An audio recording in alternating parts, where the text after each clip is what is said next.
কলকাতার প্রাণকেন্দ্র সেন্ট্রাল অ্যাভিনিউতে বাড়ি। বরতলা থানা থেকে বাড়ির দূরত্ব 1 কিলোমিটারের মধ্যে। আর সেখানেই বুধবার রাতে ঘটে গেছে হাড় হিম করা ঘটনা। শয্যাশায়ী একাকী প্রৌঢ়াকে অস্ত্র দেখিয়ে তার থেকে কয়েক লক্ষ টাকা ও সোনার গয়না লুট করা হয়েছে বলে অভিযোগ। বিরোধীরা কেউ নয়। এই ঘটনার পরই পুলিশের ভূমিকা নিয়ে প্রশ্ন তুলেছিলেন এলাকার তৃণমূল কাউন্সিলর। পুলিশের আরো একটু তৎপরতা বাড়ানো দরকার আছে। আর বরতলা নিয়ে যত কম কথা বলা যায় ততই ভালো।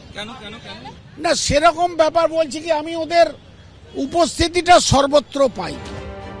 বাস্তবেও দেখা গেল বুধবার রাত 11:30 নাগাদ লুটপাটের ঘটনা ঘটেছে, অথচ এখনো পর্যন্ত কেউ গ্রেফতার হয়নি। পুলিশ সূত্রে খবর, বুধবার রাত 11:20 দুই দুষ্কৃতী 326 সেন্ট্রাল অ্যাভিনিউয়ের এই বাড়ির মেন গেটে পৌঁছয়। এক দুষ্কৃতী বাড়ির ভিতরে না গিয়ে পার্কিংয়ে থাকা গাড়ির পিছনে লুকিয়ে যায়। আরেক দুষ্কৃতী কেয়ারটেকারের ঘরে ঢুকে তার গলায় ছুরি ধরে।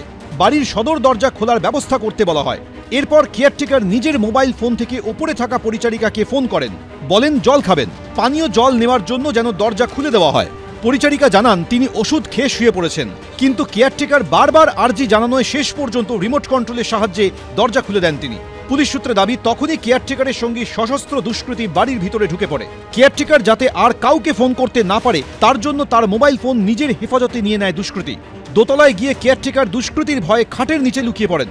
আর দুষ্কৃতী পৌঁছে যায় একেবারে 3 তলায় একাকী প্রৌঢ়ার বন্ধ ঘরের সামনে। P4 insulated water tanks, kitchen and bath fittings, বিশুদ্ধ জল, সুস্থ জীবন, P4 আজীবন। ভিতর থেকে পরিচয় জানতে চাইলে দুষ্কৃতী নিজেকে কালু বলে পরিচয় দেয়। এরপর দরজা খুলতেই শুরু হয়ে যায় অ্যাকশন। বাড়ির 3 তলায় ওই দুষ্কৃতী পৌঁছায়। 3 তলার যে ঘরে মধুমিতা মিত্র ঘুমোচ্ছিল তার পাশেই ছিল সিসিটিভি। এরপর দুষ্কৃতী ওই সিসিটিভি ক্যামেরা ভেঙে দেয়। পুলিশ সূত্রে খবর, দুষ্কৃতী গামছা ও কাপড়ে মুখ ঢেকে এসেছিল। সেই গামছা ও কাপড় ঘটনাস্থল থেকেই উদ্ধার হয়েছে। পরিচারিকা ও কেয়ারটেকার যে বয়ান দিয়েছেন তার কিছু জায়গা নিয়ে সন্দিহান পুলিশ। পুলিশ সূত্রে খবর, কেয়ারটেকারের কাছ থেকে কেড়ে নেওয়া মোবাইল ফোন লুটের পর তার ঘরের সামনে রেখে যায় দুষ্কৃতী। তদন্তকারী আধিকারিকদের সব থেকে বড় প্রশ্ন, বাড়ির 3 তলার কোন ঘরে মধুমিতা মিত্র ঘুমোচ্ছেন সেটা দুষ্কৃতী আগে থেকে জানলো কি করে? 2, বাড়ির 3 তলায় কোথায় সিসিটিভি ক্যামেরা রয়েছে সেটা ভাঙতে হবে, সেটাই বা দুষ্কৃতী জানলো কি করে? তাহলে কি শস্যের মধ্যেই ভূত? তদন্তকারীরা সিসিটিভি ফুটেজ এবং অন্যান্য তথ্য প্রমাণ খতিয়ে দেখছেন।